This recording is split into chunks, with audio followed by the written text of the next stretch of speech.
Today, we're going to talk about how to teach the final stable syllables of tion, sion, and cian. They all say shun, and they are found at the bottom of the syllables chart. So the syllables chart is the last chart in the sequence of charts. And you can find the lesson pages on page 246 of your training companion guide, or on page 79 of your lesson book. Now, when you're teaching shun, it's found toward the end of the sequence after all the vowel team lessons. However, you can teach it earlier in the sequence. If you do decide to teach it sooner, be mindful of what skills and graphemes your students have learned so far.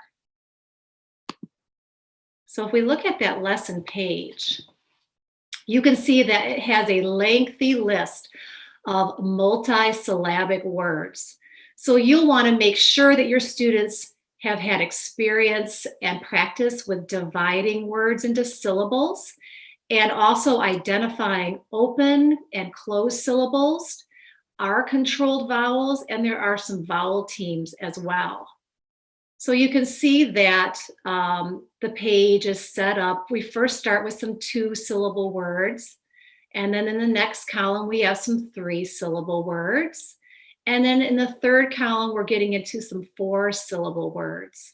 So there are, some multi-syllabic words there. You want to make sure that your students are ready for those type of words. Or you can just decide to work on some of these words. You can take any of these words, put them on another piece of paper, and just work on those. So when you introduce this concept, you want to teach each syllable as a separate lesson. You can use the brain-friendly reading outline to plan your lesson. When you're ready to teach this as a new skill, you will do it after you tap charts, after you give some sounds to dictate for the child to write, and then possibly after you do any review or reteaching of a previous concept.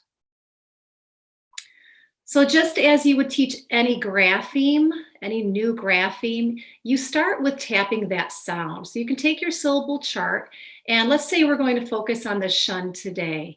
And let's tap shun, T-I-O-N fraction shun, T-I-O-N fraction shun, T-I-O-N fraction shun. After you've tapped it, you'll want to have that student write that grapheme 9 times. You can do that on a whiteboard, in a salt tray, or just on paper.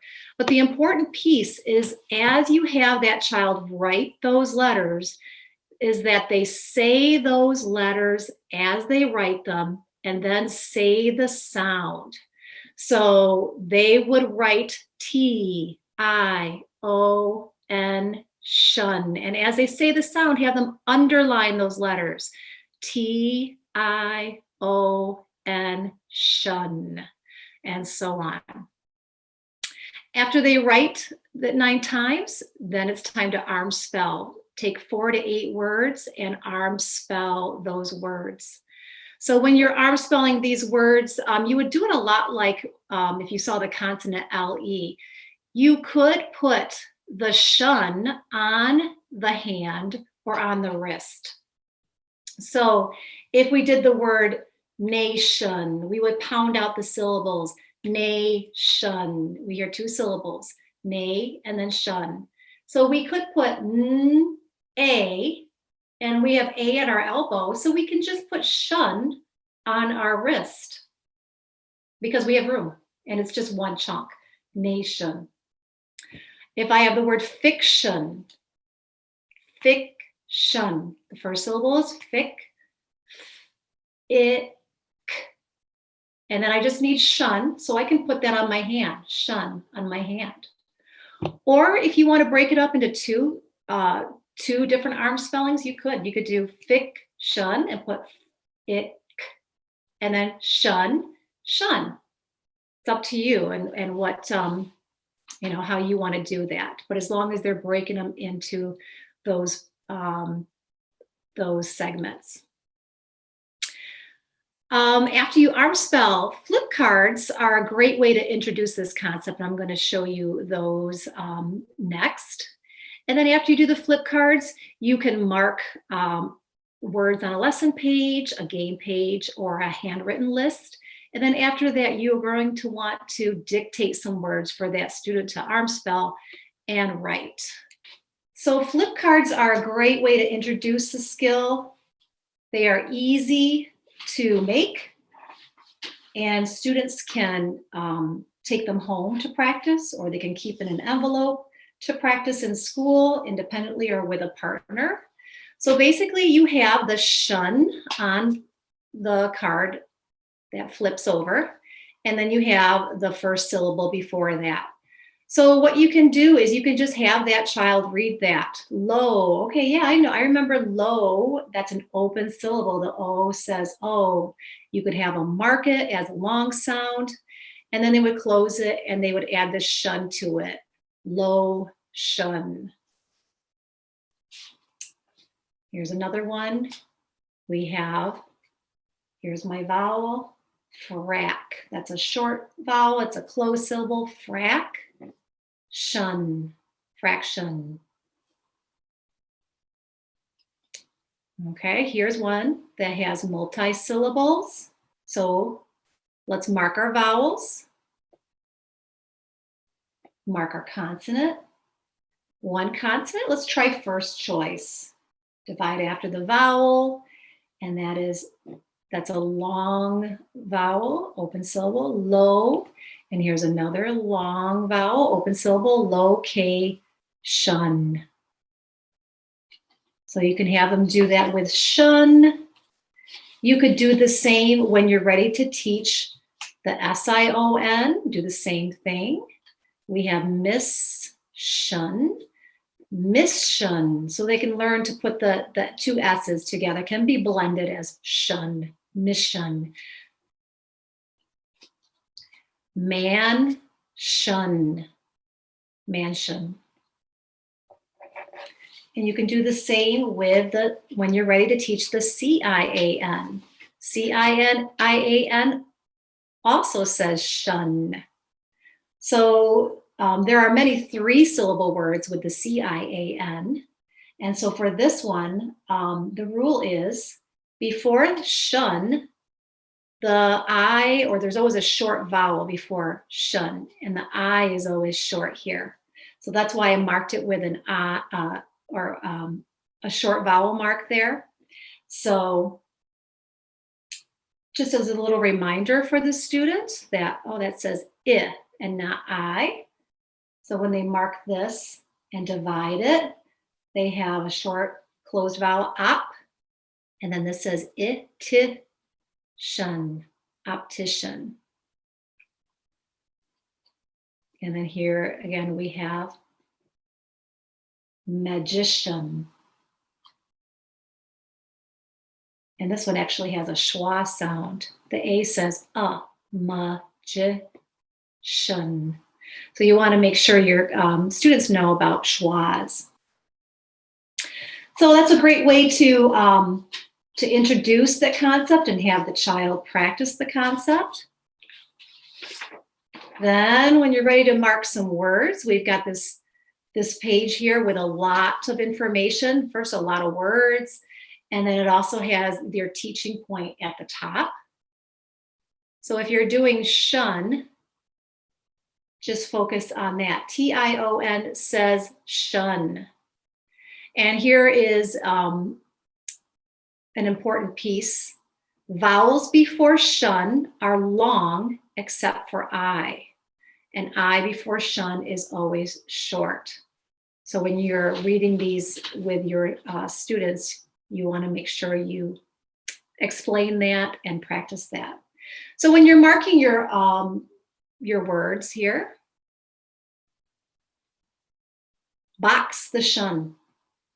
It's a final stable syllable. When you box it, that means you have You don't have to do anything else to it. You're done with that. That says shun. So you may have them go through and just let's box all the shuns and say shun. And then they can go back up and they can look at the syllable before it. Decide if it's an open or closed syllable. That's an open syllable. That A says A, nation. This is an open syllable. The O says O, lotion. This is a closed syllable. The E says mention. We have our 3-syllable words here, so the same thing. Box the shun, and then mark your vowels because you've got more than one vowel here. So we've got a couple of syllables.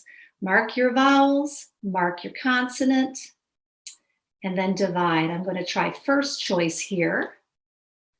Location. Over here we have a 4-syllable word. Box the shun, and then do the same thing. Go through and you mark your vowels. Vowel, lots of them here. Vowel, vowel. Then you mark your consonants. And when there's 2 consonants, you can just, oops, I missed one. ST. The ST goes together. It's a blend. Con. Then I keep marking. Vowel. Consonant. Constitution. Constitution.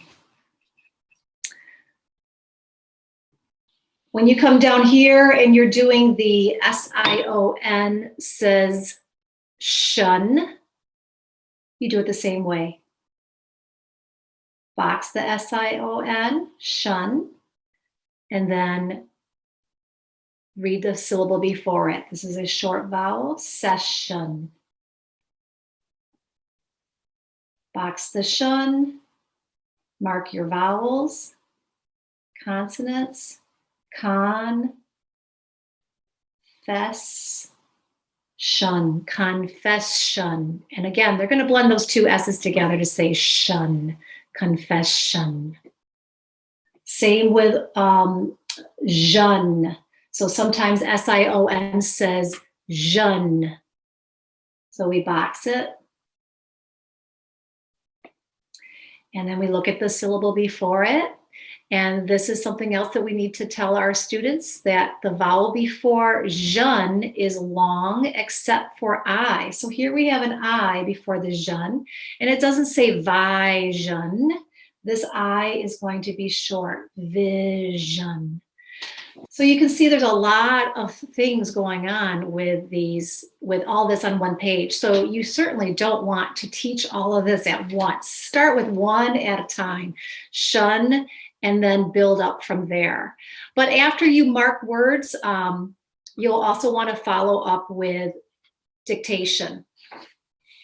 So when you're dictating these words, you're having that child arm spell them, they're breaking them into syllables, and then they're writing those words. So let's say I wanted to do the word fraction, fraction. So the first syllable is frac, fur-ack. And then they can write it, fur-ack. And then I hear shun. Okay, tion says shun. They can check their work by boxing it if they want, just to make sure they've got all the sounds. Fraction. Okay, let's say, how about invention? Invention. The first syllable is in. They write it. Then, n, and then we hear shun at the end. tion says shun. And again, they can box it to check their work. Oh, also one thing I wanted to say on this sheet too, because I know sometimes boxing can get a little messy. So another option for this, if you don't want to box the shun, you can have your students take 3 colored pencils. They like to work with colored pencils. And let's say, okay, we're going to use 1 colored pencil to highlight the shun. They can highlight the shun. And then 1 colored pencil could be to mark the vowel and the consonants. Well, here's my vowel here. And then you can use the other one to divide it. Station. Probably works better for those multi-syllabic words because those can get a little messy. As you can see right here, there's a lot of, you don't have a whole lot of room there. So highlighting the shun, and then we can mark vowel, vowel, consonant, consonant, and then we can go ahead and divide. Vowel, consonant, and I'm going to divide it because I know where to divide it. I'm going to divide it right there. Cell, and then ek, shun, selection. So that's just another strategy or another way that you can do this with students so that it's not as messy and they can read their words after they mark the parts. So this last slide basically summarizes, you can box the final syllable, or you can use 2 to 3 different colored pencils and underline or highlight the shun, then mark the vowels with another one and divide the syllables. You want to make sure you do some dictation. And then I also have an extension here. So I have index cards and I put 1 syllable on each. You can do a quick little 3-column sorting where you say a word and they have to find the syllables to make that word. So let's make the word solution, solution. So you can have them arm spell it, solution. The first syllable is sal. Here's sal. The second syllable, oo. Here's the oo right there. And then you have shun. Solution. Dictate a word, have them arm spell it, and then let's put it together. Let's do subtraction, subtraction, sub, sub. Here's sub, track, track, and then shun. And they can read those words when they're done.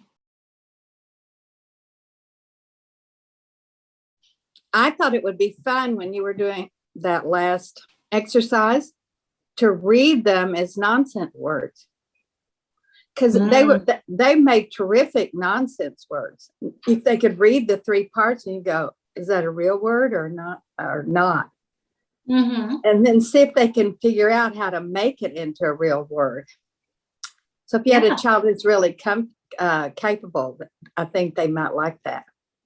Yeah, absolutely. And that would be a good way to make it a little more challenging for some of the older students. So yeah, there's different ways that you can scaffold that lesson.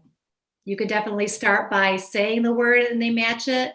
And then you can mix them all up and say, okay, let's see if you can put together the words. Or let's read these nonsense words.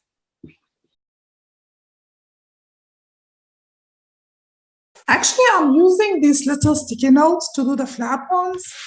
So it's so easy and handy. Cute, yeah. Yeah, and even if you have the bigger ones, you can cut it. But since it sticks, it's handy and easy. I like that. Yeah, that's perfect. And the kids can stick that on their page and it's not gonna, yep, I love it. Great idea.